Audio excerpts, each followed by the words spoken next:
Nah, ini saya lagi jalan di sebelahnya stasiun Mojiko.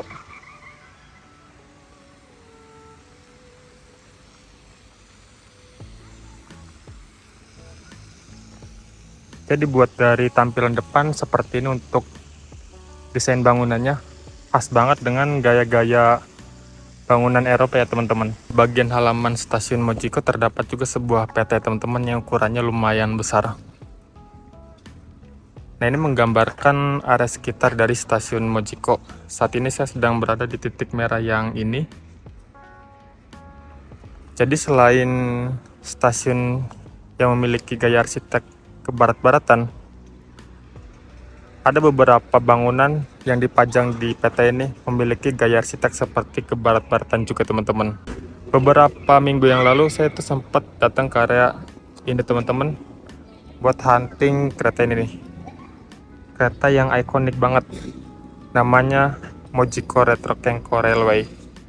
Ini tuh kereta terunik yang pernah saya temui di Jepang. Kalau dilihat dari prediksi cuaca, harusnya hari ini turun hujannya teman-teman.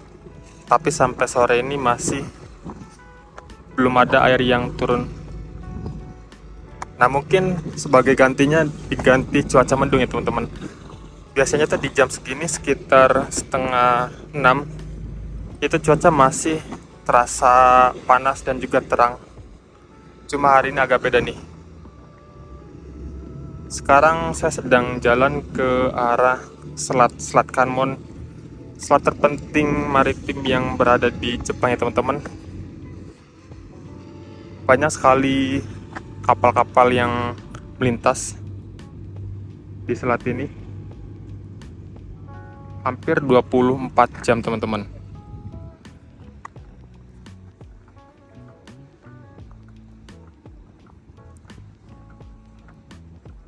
Oh ya, selain menjadi selat terpenting, selat ini juga memisahkan antara prefektur Fukuoka dan juga prefektur Yamaguchi teman-teman. Saat ini saya tepat berada di prefektur Fukuoka, dan buat sebelah sana itu sudah beda prefektur teman-teman, prefektur Yamaguchi. Tetapi kalau dilihat dari sini, keren juga sih bangunan di prefektur sana.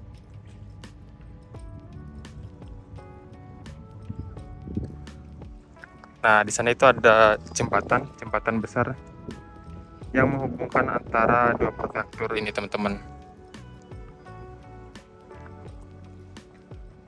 Bangunan yang memiliki gaya arsitek kebarat-baratan ada kelihatan teman-teman.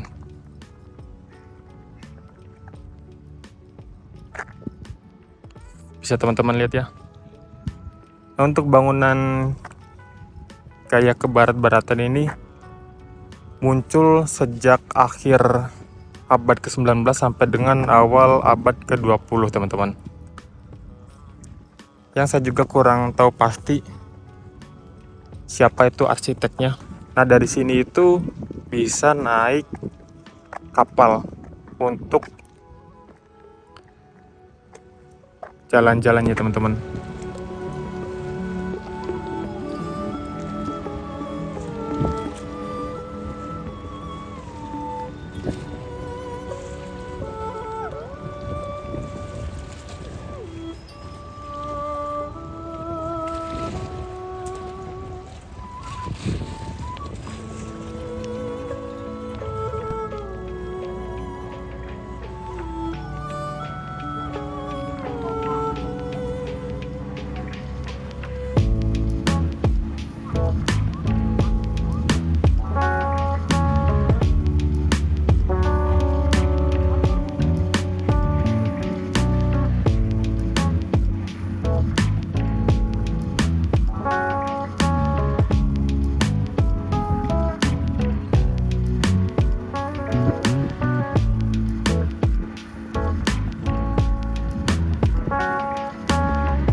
Kalau ngeliat kapal-kapal seperti ini, ingetin banget sama zaman pas masa-masa kecil ya teman-teman.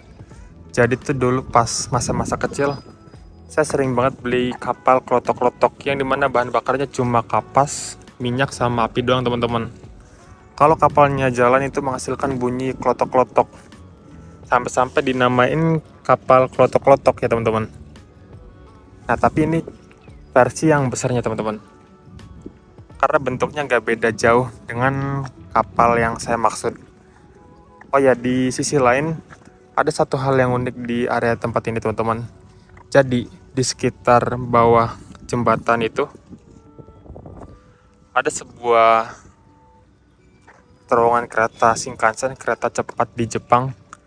Nah cuma area tersebut itu area terlarang ya teman-teman. Jadi walaupun saya tahu, saya gak akan pergi ke tempat seperti itu.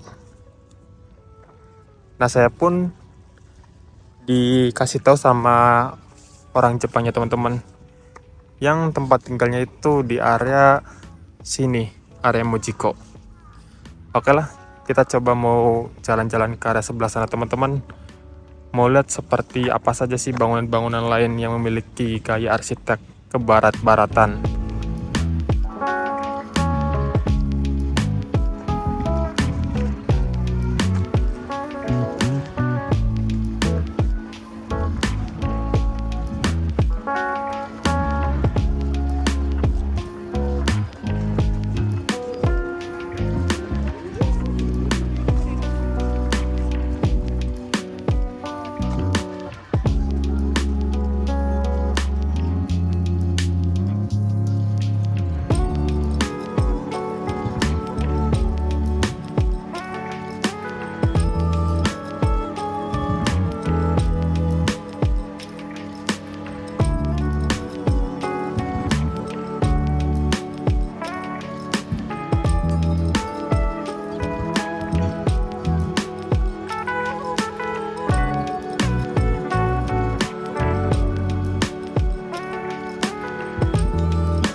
Nah, ini saya baru saja melewati jembatan unik nih, yang bisa diangkat dan juga diturunin.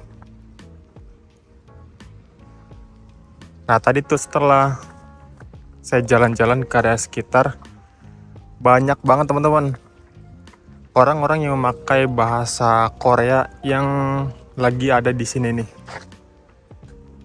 Nah, saya juga sempat dikasih tahu ya sama dulu salah satu pengajar saya pas awal datang ke sini, pas di penampungan.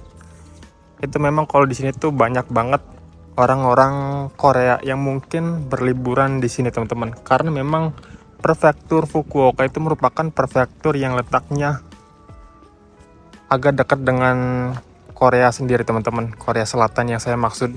Lalu selain itu juga ada orang-orang yang menggunakan bahasa China teman-teman, yang ada di tempat ini. Wah emang gokil sih. Bangunannya menggunakan gaya arsitek kebarat-baratan. Lalu banyak juga orang-orang yang dari Korea, yang dari China lagi ada di sini teman-teman. Nah ini nih, ada lagi bangunan klasik teman-teman.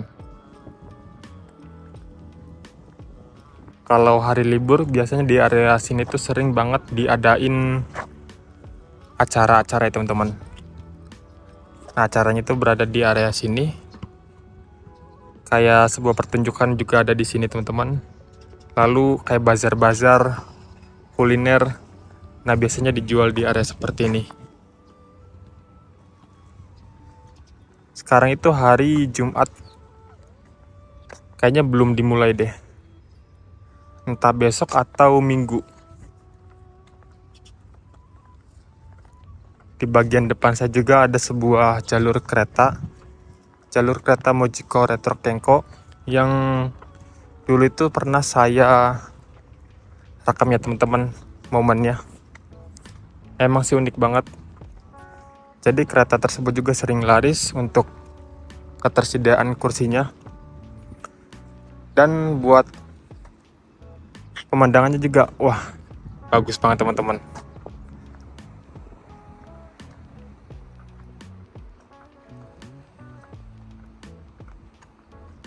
Ini jam 8:18 teman-teman.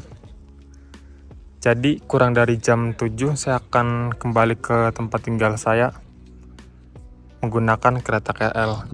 Nah, stasiunnya itu berada di samping bangunan ini teman-teman. Tak kerasa ya udah 1 jam saya berada di area tempat seperti ini. Lumayan juga buat jalan-jalan di sini teman-teman. Sekedar refreshing ataupun mau nyobain kulineran.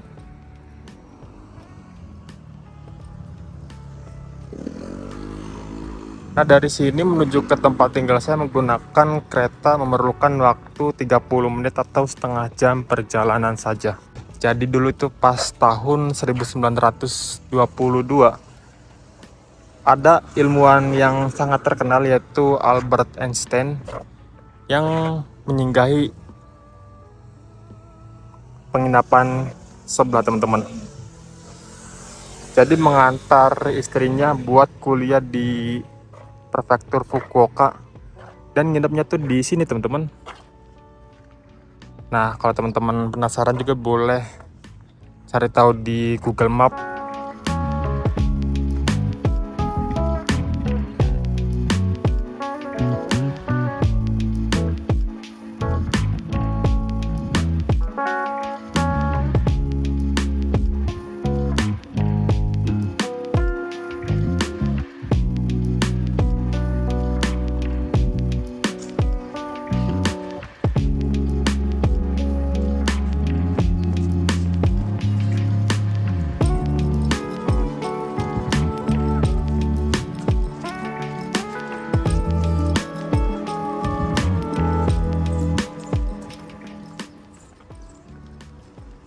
Albert Einstein kan datang ke area tempat ini di tahun 1922 atau abad ke-19. Nah, kayaknya orang tersebut merupakan salah satu faktor area tempat ini gunakan gaya arsitek ke barat-barat teman-teman. Soalnya Albert Einstein juga orang Eropa atau orang barat. Nah, apabila dilihat dari bagian depan seperti ini teman-teman, kayak desain rumahnya nggak asing gitu, kayak rumah Amerika klasik.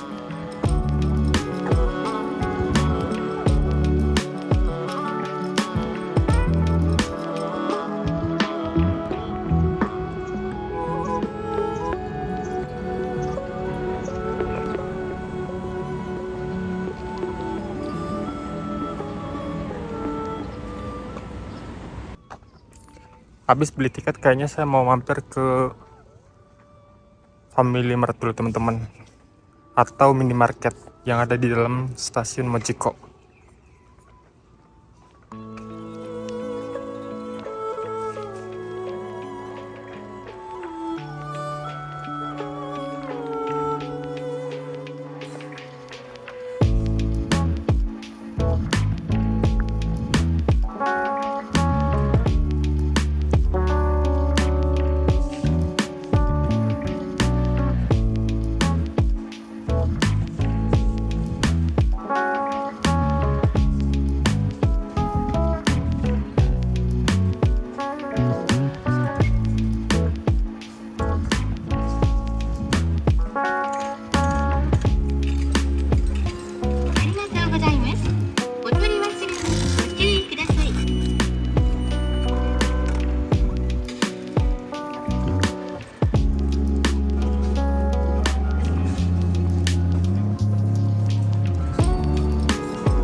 akhirnya sampai juga teman-teman di stasiun tujuan. Saya turun di stasiun Jono.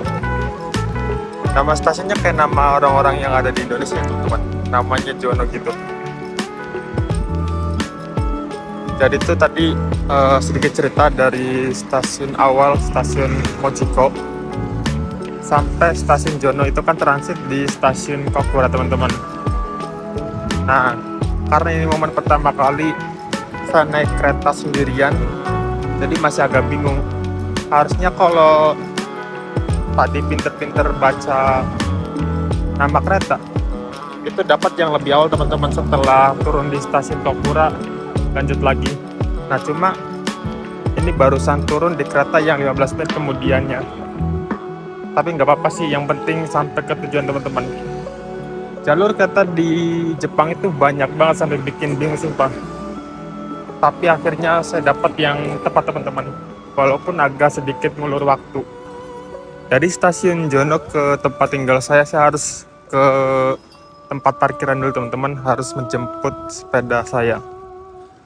Nah kira-kira dari sini menuju ke tempat parkiran kurang lebih 10 menit. Jadi seperti inilah suasana sore di area tempat tinggal saya teman-teman.